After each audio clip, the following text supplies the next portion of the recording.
యానం శివారు కనకాలపేట గ్రామంలో కొలువైయున్న శ్రీ పోలేరమ్మ తల్లి అమ్మవారి ఆలయంలో శుక్రవారం జాతర మహోత్సవాలు ఘనంగా ప్రారంభమయ్యాయి.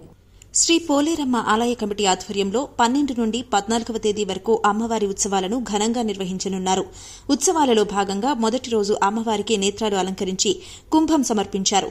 12న అమ్మవారి మూల విరాట్కు పంచామృతాభిషేకం, సామూహిక కుంకుమార్చన, శ్రీ కనకాల హేమసునంద్, శ్రీమతి శ్రావ్య దంపతులచే చండీ హోమం, అన్న సమారాధన, చిన్న జాతర, 13న పెద్ద జాతర, 14న తీర్థ మహోత్సవం కార్యక్రమాన్ని నిర్వహిస్తున్నట్లు ఆలయ కమిటీ ప్రతినిధులు తెలిపారు. ఈ ఉత్సవాల్లో పరిసర ప్రాంతాలకు చెందిన భక్తులు అధిక సంఖ్యలో పాల్గొని అమ్మవారిని దర్శించాలని కోరారు. ఈ పూజలలో ఆలయ కమిటీ ప్రతినిధులు, గ్రామ పెద్దలు, యువత పాల్గొన్నారు.